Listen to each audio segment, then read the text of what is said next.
Hi and welcome to this demonstration of EasyTime. To start the program, double-click the EasyTime icon. The program will open up on the default login screen. The program has built-in security which grants or limits access to reports, editing of employees and attendance management by using fingerprint, barcoded access cards or passwords. Program security will be covered in the later demonstration. The default password is 1234.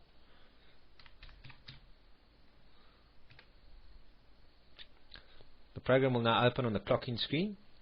Employees can clock in and out by using fingerprint, password or barcoded clock card, which the program can generate and print, or a combination of all three methods. Let's clock in using a fingerprint.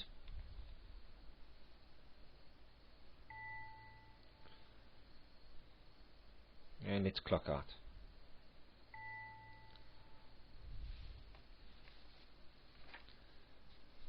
Let's click on the admin button, which will open up the admin screen.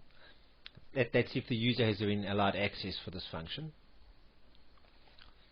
Let's first go to the settings and default settings, default setup for employees at least. On this screen you can set up default settings for the program as well as for any new employee that gets entered into the database. Let's first cover clock-in leniency. This is the amount of minutes that will be added to the clock-in time before a late clock-in is reported. For example, if the employee's time is set to 8 o'clock, which it is, the clock-in leniency is set to 5 minutes. If a clock-in is recorded at later than 8:05, it'll be recorded as a late clock-in. Any clock-in before 8:05 in the morning will then be recorded as a normal clock-in. If the employee clock-out time is set to 4 p.m. and the clock-out leniency is set to 5 minutes, a clock-out before 3:55 p.m. will be reported as an early clock-out, and a clock-out after 3:55 p.m. will be reported as a normal clock-out. You can also set no clock-out warning in hours. Let's take a quick look at the employee screen. On this screen, you can capture all the pertinent information relating to the employee. Departments are used to group employees. This could be used by job description, or in actual fact anything you want it to be. In a multi-terminal system, this could actually represent the physical clock location. The clock in and out times for each individual employee can be edited as well. You can either use the time picker or you could actually just enter the time.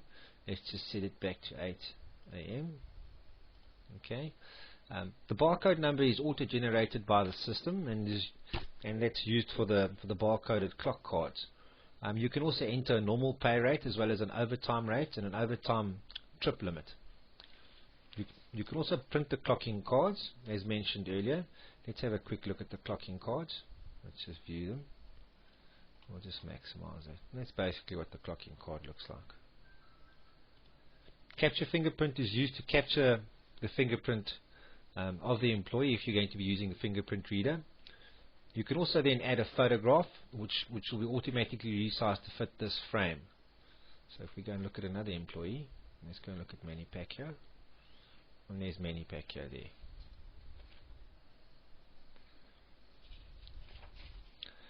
Next, let's look at attendance quickly, just very briefly. To manage attendance, click on attendance. This will open up the attendance calendar.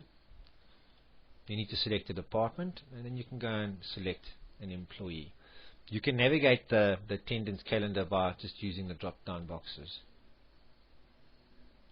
Let's go back to October.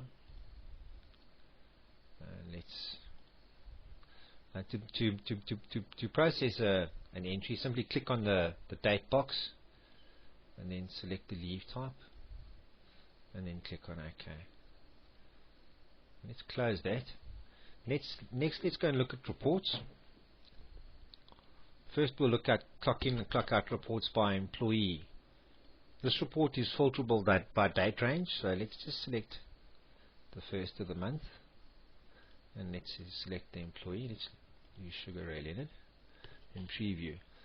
Basically, what this report shows you is the clock-in day, the clock-in date, the clock-in type, if it was a normal clock-in or a late clock-in, the expected clock-in, the actual clock-in, the expected clock-out, the actual clock-out, and basically the number of hours worked.